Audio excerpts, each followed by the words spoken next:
Welcome back to Unapologetically Woman. We're celebrating phenomenal women all across Kentucky who make no apologies for their perspectives or the impacts that they're making in the community. Today we're celebrating Charlize Brown Lewis. Charlize is a mom, a wife, an educator, author, editor, publicist, and a podcaster who provides platforms for others to use their voices to be genuine, empowered, and courageous. Unapologetically Woman, Charlize Brown Lewis, that's you. Welcome. Thank you so much for having me. You are an investigative journalist. I am by trade. Tell us about that. Look, I'm telling you, I went to the Ohio State University. You know, if it's Ohio State, you have to say the. The, okay. We pay for the name. And that's how I was trained. I was trained to be an investigative journalist. I wanted to be just like Oprah Winfrey. Wow. Are you still doing that? I am not. Well, not officially, let me say that. Mm-hmm. I've used the training to do a radio show and a podcast. So it just looks different. What was the most exciting investigative work that you've done? I was in the arts and entertainment beat. So that meant I went to all the movie premieres, got in free. Yay, yay, yay. I went to art shows. I went to plays. For me, that was the most exciting part. I didn't have to do much of the work. I just reported what I saw. Did you see interesting things? I did. I really enjoyed a lot of the students who were becoming into their own. They were coming into their purpose. So I saw a lot of performances by them and then people in the community in Columbus.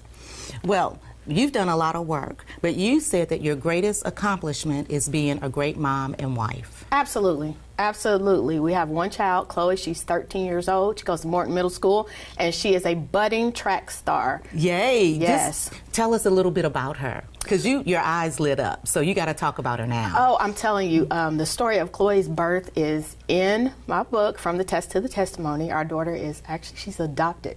And so most people don't know that. She looks exactly like my husband. It's really, I would say weird, but not really. It's really great.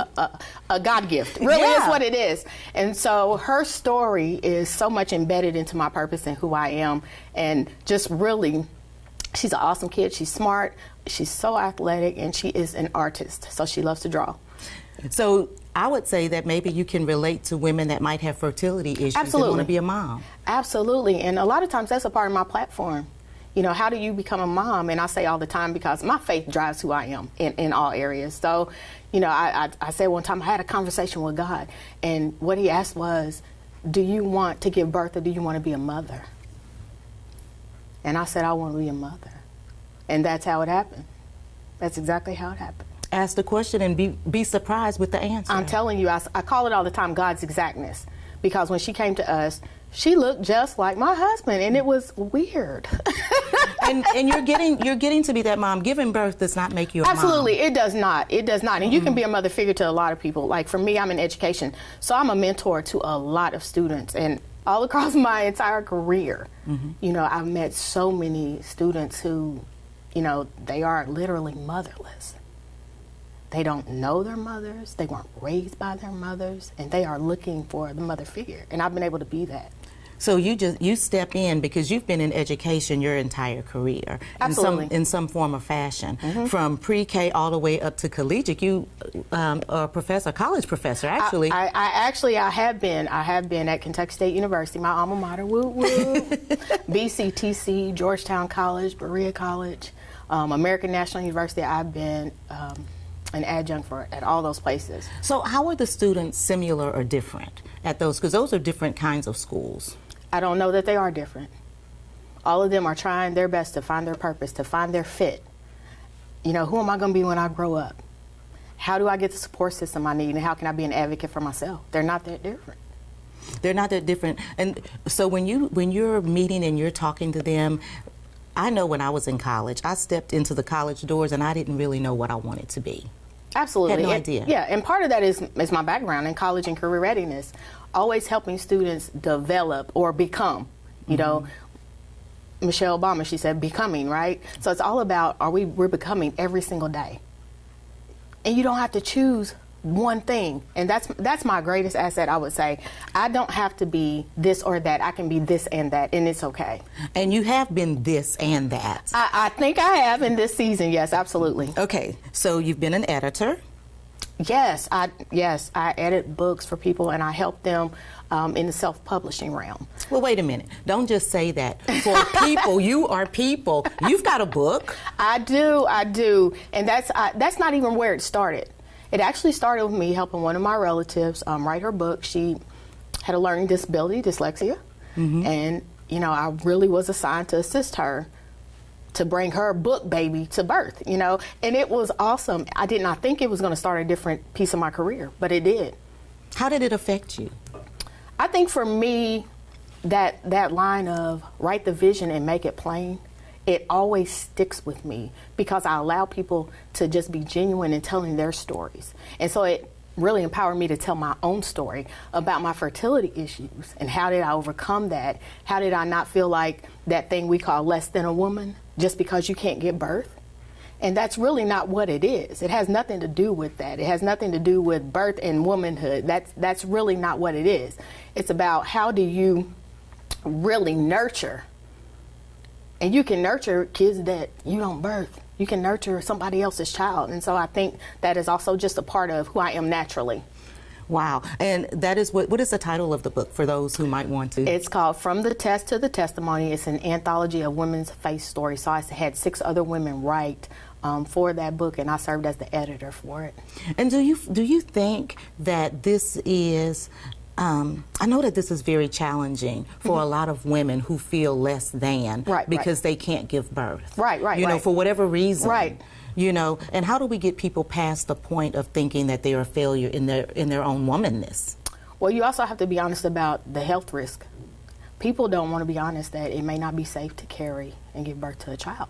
Sometimes it's not, because my prayer was, okay, God, I want this, but don't give it to me if it's going to kill me. And people are so shocked when I say that, but I'm serious. When you're high risk, you are really literally putting your life in somebody else's hands. Wow. So I really hope that someone that's hearing you today gets some inspiration from your story. Yes. And maybe check out your book, Absolutely. to learn a little bit more and know that they're not alone in this. Yes, and in the book there are so many stories. We have women who are just bearing themselves. We have one lady who her son was killed by a drunk driver. Her story's in there. We have another lady that came out of drug addiction. Her story's in there. Some came out of molestation, abuse, really bad parent environments when they were growing up. And so it's just really a book, even suicide attempts. It's a book that speaks to all women, I think, on some level. Well, and you talked about coming out of, because just because those things affect you right now, that doesn't mean that has to be the end of your story. Absolutely, absolutely. I think that as women, we are naturally going to evolve. We're not going to stay in the same place. Society doesn't even let us stay in the same place, and we were talking a little bit about that earlier. And I wrote this op-ed for the Lextropolis, I'm not your superwoman. And what does that mean? That means that I don't have to be everything to you, I have to be everything to me. You I'm not your say it superwoman. again. Yeah, I'm my own superwoman. And guess what? I have permission to say no. I have permission to say no. Why is it do you think that some people get upset when we say no? Because people expect us to perform. And they expect us to perform for them. But I really feel like women, BIPOC women, we really, really put pressure on ourselves to perform and to be excellent always and to be successful and to get that extra degree all the time. If you ask a lot of women of color, we have 1, 2, 3, 4, 10 degrees just because we feel like we always have to be at the top of everything. And really, we're still not in pay, not in equal pay, not in leadership roles, and we've achieved. We have achieved, and so if getting the degrees doesn't get it for you, doesn't get you where you want to be, what do you do? What do you do? Because you're getting all of these degrees to try to prove that you belong. I belong in this space. But if that is not even helping you belong in this space, then what? I say all the time, a mentor is important. That's why I'm a mentor. That's why I serve. You have to have a mentor. Sometimes that person's voice is so, and their influence and power level is so high, even though you may feel like you're on the bottom of the totem pole, you can know somebody that's not, okay? So that, and also, when you're talking about mentoring, you're also talking about being able to network. If you cannot communicate and get in a room and network and get to know who you need to know, you're gonna have a problem every time. And that, I wonder if that also speaks to sometimes being the only ones in the room, having that comfort level. How many times have you been the only one in the room? Almost my whole life. I'm from Versailles, Kentucky, and which is predominantly white. So and when we look at those higher level classes, I was a lot of times the only person in the room in those classes. So it was very normal. I would say normal all the way through high school. Wow. Okay. Podcast. You do that too. Tell me about that. So the podcast is called It's About Time with Charlize, Conversations with Charlize and Yolanda. Of whom you are the founder. Yes, we both produce the show. Now, my husband, he is an audio-video producer, media producer, and so he does produce all the back scene. He's just in the the background. He's in the background taking care of everything. Yes, he does that, and so I have to give him props. So I also have to give my co-host Yolanda Mason props because she is so socially conscious, and I love that, and that's why we make a really, really good mix. We're partners. And so where can people go to your YouTube channel? Okay, so you can go to YouTube, and I think the show is a little bit different. It's called It's About Time with Charlize and Yolanda. That's why the conversations may or may not be in there depending on the word count, and people don't think about that. But so they can go to YouTube and just search it, and it's there.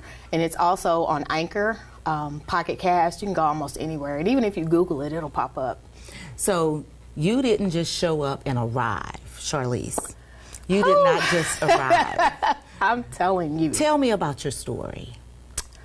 So, of course, I told you I'm from Versailles, Kentucky. So Versailles is small, and you've had a couple of women on the show who are from Versailles. We're doing it now from that tiny town. And as I got older, I went to Kentucky State University, and my mom worked there. She retired 43 years from working there. So that was a lot of my background, that HBCU culture and that self-love. I absolutely would not trade that. When I went to Ohio State, the Ohio State University. The Ohio State. Yes. And I'm telling you, that was an awesome experience because when I was there, I was able to people of different cultures.